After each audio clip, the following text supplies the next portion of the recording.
क्या चीख क्या हुआ? गोबर में बैठा हुआ था ना मैं। और पता कैसे चला आपको?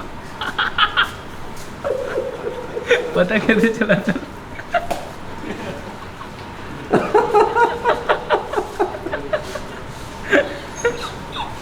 थोड़ा समय लगा पता लगने में, जब ऐसे मॉइस्चर अंदर तक पहुंचा। ओके। हमारे जब भी बछड़े आते हैं ना, वो कोई ना कोई धर्म संकट क्रिएट करते हैं। अब ये ऋतिक जी हैं, हमारे कैमरामैन ऋतिक पे ही है इनका नाम। ये यहाँ पे आया था, अरे अरे अरे, इसके 2 चोट थी, इसके पैर पे चोट थी और इसके मुंह में चोट थी। इसके 2 अलग अलग एक्सीडेंट हुए थे। अब इसकी मम्मी जो कि बिल्कुल ठीक है, उसको यहाँ पे हमें इसलिए लाना पड़ा कि भैया इनको दोनों को अलग कैसे करें। लेकिन समस्या ये हो गई है कि इसने खाना पीना छोड़ दिया है, ना भूसा खा रही है, ना हरी घास खा रही है, ना गुड़ खा रही है, बल्कि इसको बाहर ले जाना ताकि ये घास चर ले, उसमें भी चैलेंज आ रहा है, क्योंकि ये यहाँ पे बंधना नहीं चाहती, इसको बंदिश नहीं पसंद, इसको वापस बाहर जाना है। अब माँ बच्चे में प्यार इतना है कि ये दोनों जरा सा अलग हुए। अब देखो कैसे वो पड़ा हुआ है मम्मी के साथ। वो जरा सा अलग होते हैं तो वो रोना शुरू कर देती है। हमारे सामने धर्म संकट ये है कि इन्हें साथ रहने दें तो ये यहाँ पे मर जाएगी और इसको हम वापस सड़क पे छोड़ते हैं। ऋतिक जब अभी ठीक हुआ नहीं है तो फिर ये है कि हमें चांस लेना पड़ रहा है कि जब ये महाराज होंगे ठीक, तब हम माँ का झुंड ढूंढें और माँ बच्चे को यूनाइट करने की कोशिश करें। पर there is a good chance कि हम ऐसा नहीं कर पाएँ और हमने इन दोनों को अलग कर दिया होगा। चल बोले बस। ये लोग आए हैं जो हमारे पास हस्की है बुरा लाल, इसको अटैक करने के लिए। वो पींग रहा है ना अभी।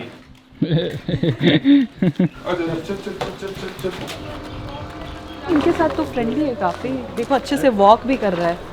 नाम बुरा लाल ही रखने का सोचा कि कुछ और रखेंगे। लोकी मार्वल का कैरेक्टर है ना। हाँ हाँ। हम इसके लिए ठंडा इलाका देख रहे थे जहाँ गर्मियों में भी टेम्परेचर अच्छा हो और सर्दियों में तो हो ही बढ़िया। ये सिरमौर ही अडॉप्ट हुआ है, ऊपरी इलाका है और इसके लिए बहुत अच्छा है वो एरिया। वो घर भी बहुत खुली जगह में है तो इसके पास बहुत सारी बढ़िया जगह होगी घूमने फिरने के लिए। अभी एक और टास्क है ना, छोटी को भी हम यहाँ लाएंगे और देखेंगे कि वो उसके साथ कैसा है। चढ़ गया भाई। अरे वाह, ओह चढ़ गया। ये तो पूरा रेडी है जाने को। मैं छोटी को लेकर आई हूँ पर पता नहीं दोस्ती हो पाएगी कि नहीं, क्योंकि ये देख के डर रही है। देख छोटी सुंदर है लड़का। चल सींग लेंगे ना। ये तो कुछ नहीं है। ये तो पूछ ही ला। ठीक है, पकड़े लेना। टाइम लगेगा इनकी दोस्ती में। तो फार्म में तो बड़ी डॉन बनती है हर किसी के ऊपर। अपनी भाषा में समझा दे इसको कि मैं कुछ नहीं कर रहा, दोस्ती कर लेते, साथ में रहेंगे। बोल बुरेलाल। एरिया में छोड़ते दोनों को ना, इसको बांध देंगे, उसको छोड़ देते। को बांध दिया। बुरेलाल ले। डरपोक। क्या हुआ बच्चे? हो जाएगा इनिशियल, जस्ट लाइक दोनों के साथ में वॉक्स होगी तो इवेंचुअली इन अ वीक हो जाएंगे साथ। इनका हाँ खाने का स्पेस तो आप दूर ही रखिए थोड़ा, तो बेहतर है। ये तो भी निकल जाएगा बाहर जैसे गाड़ी चलेगी तब। अच्छा हाँ, ये सर बाहर निकालेगा ना। और ये तो वैसे भी अटैक नहीं करेगी, तो खुद डरी हुई है। हाँ भाई कहाँ चले तुम? ये है हमारे रविंदर भैया उस चच्चा, इनको काट गई है मक्खी। इतने बड़े बड़े बैल रेस्क्यू करके लाते हैं और मक्खी से अपने आप को कटवा लिया। चाचा शक्ल भी नहीं दिखा रहे, पता क्यों? इनको पता है कि ये मोटे होते तो बिल्कुल अच्छे नहीं लगते। चच्चा एक बार नहीं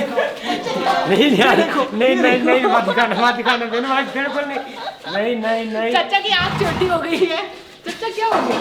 इतने बड़े बड़े बैल रेस्क्यू करके लाते हो, मधुमक्खी से कटवा के। क्या करें, वही बात आ गई ना, वो हाथी और बोलते चींटी वाली बात।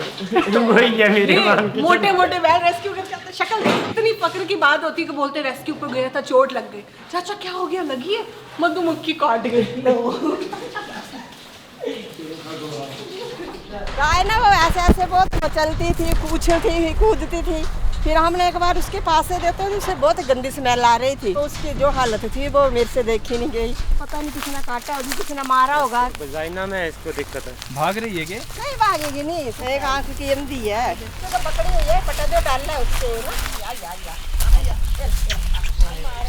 ना। रास्ता देख के भागेगी ना। नहीं। डर गई वो। बाकी कुछ नहीं। बढ़िया। चाहिए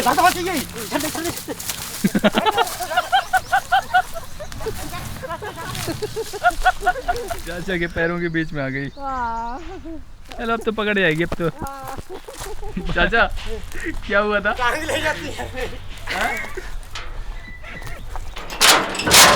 ये भगवान पड़े मुझे लग रहा है। ऐसे तो ना हम लोग हिंदू लोग गाय की पूजा करते हैं, कुछ लोग ऐसे होते हैं फिर गाय को दूध निकाल ले रहे हैं और उनको ऐसे लबार से छोड़ रहे हैं। ये ऐसा नहीं करना चाहिए ना। हम गाय की पूजा करते हैं, गाय क्योंकि हम की माता है। हम तो सोचते हैं बेजुबान जानवर है, बोल तो सकते नहीं है।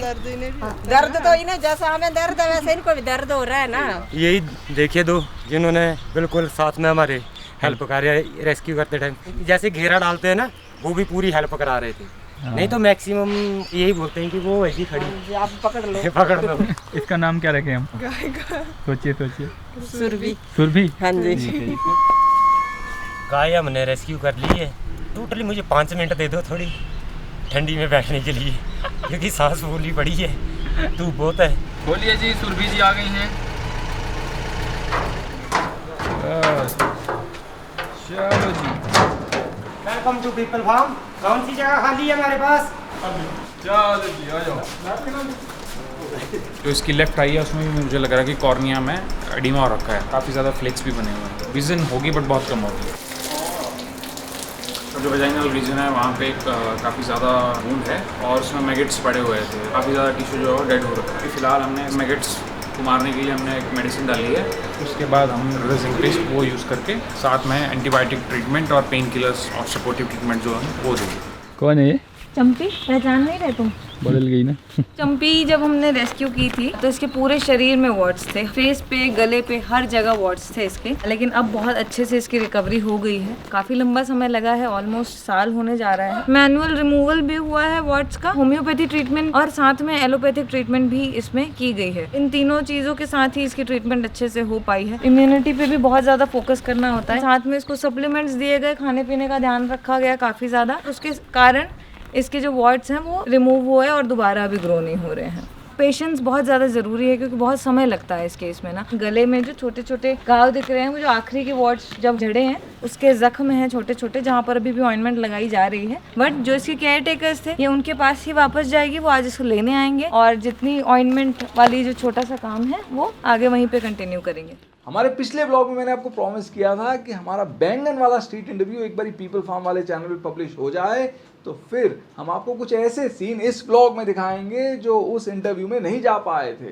तो हमें मिले धर्मशाला के एक प्रोफेसर साहब और देखिए जब हमने उनसे दूध के बारे में पूछा तो उन्होंने क्या कहा। बिल्कुल अनैतिक है। एक उदाहरण है मेरे पास, जब मैं स्टूडेंट लाइफ में इलाहाबाद में था तो जहाँ पे मैं रहता था वो बेसिकली यादव कम्युनिटी से थे। यादव कम्युनिटी बेसिकली पशुओं का व्यापार करते हैं, तो उन्होंने भैंसियाँ रखी हुई थी और उसका दूध निकालते थे, लेकिन बछड़ा उनका जो होता था उसको दूध नहीं देते थे, जिसकी वजह से वो बछड़ा मर जाता था। अब क्या करते वो कि बछड़े के बिना दूध माँ देने में थोड़ी सी प्रॉब्लम करती, तो बछड़े के जो खाल होती है ना उसमें वो भूसा भर के उसके सामने लटका देते तो वो दूध देने में इजीली होती। उस समय मुझे बार बार ये फील होता था या मैं सोचता था इस बात में, तो एक प्रकार से तो नैतिक दृष्टिकोण से ठीक नहीं है। अगर आप थोड़े से भी नैतिक रूप से जागरूक हैं तो नहीं लेना चाहिए। अब नैतिकता की बात को एक सेकंड के लिए भूल जाते हैं जब मैंने उनसे पूछा कि क्या वीगन हो जाना महंगा नहीं, यानी कि ये सिर्फ अमीरों का चोचला नहीं, तो सुनिए कि उन्होंने क्या कहा। मैं बहुत गरीब परिवार से, हम उतना अफोर्ड नहीं कर पाते थे दूध, कभी कभी मिल गया ले लिए। दूध अभी भी नहीं पीता हूँ, चाय के लिए बस यूज करता हूँ। ठीक है, मेरा भतीजा है अभय शर्मा नाम है उसका। ये जो वीगैन वाला कॉन्सेप्ट है मैंने उसी से पहली बार सुना, तो मैंने पूछा क्या होता है वीगैन, तो बोला कि जैसे हम मांस नहीं खाते, अंडा नहीं खाते, वैसे दूध को भी छोड़ देना वीगैन। लेकिन मेरी वाइफ ने कहा कि हमारे शरीर की जो न्यूट्रिशंस की ज़रूरत है प्रोटीन की, अगर हम वीगैन हो जाए पूरी तरह से तो हम पूरा नहीं कर पाएंगे, प्रॉब्लम हो जाएगी, प्रोटीन की कमी हो जाएगी, नुकसान हो जाएगा, शरीर डैमेज हो जाएगा, तुम्हारा बहुत सारे रोग आ जाएंगे। थोड़ा बहुत तो कंज्यूम करना चाहिए। और दूसरा उसने बताया कि अगर तुम पूरी तरह से वीगैन हो जाओगे तो इसका जो ऑप्शन है शरीर तंदुरुस्त भी रहे और आप दूध, मलाई या घी वगैरह भी यूज़ ना करें, वो ऑप्शन बहुत महंगा पड़ता है। तो ये हमारे बस की बात नहीं है, लेकिन मुझे नहीं पता है कि व्यवहारिक तौर पे ये कितना महंगा है। यही तो भ्रांति है। अब आप जैसे जब बचपन में आप आर्थिक रूप से कमजोर थे, दूध आपको कभी कभी मिलता था, आप लेकिन ठीक ही पहले बढ़े ना, कमजोर थोड़ा ना। वही तो, जितना मुझको शरीर का वेट होना चाहिए उतना वेट है हाइट के हिसाब से। एनर्जेटिक हूँ मैं, अपने काम में ठीक ठाक मेरा काम है, और हिस्ट्री में मेरी PhD है, तो अपने विषय पर ही मेरा कमांड है। 3-4 घंटे में क्लास लेक्चर लगातार ले भी सकता हूँ, किसी मुद्दे पे बोल भी सकता हूँ। अगर आपको सामान्य जीवन जीना है, मारधाड़ नहीं करनी है, मसल्स गेन नहीं करना है, आपको सुपर पावर बनने की अनक नहीं है ना अंदर, तो दूर की कोई ज़रूरत नहीं है।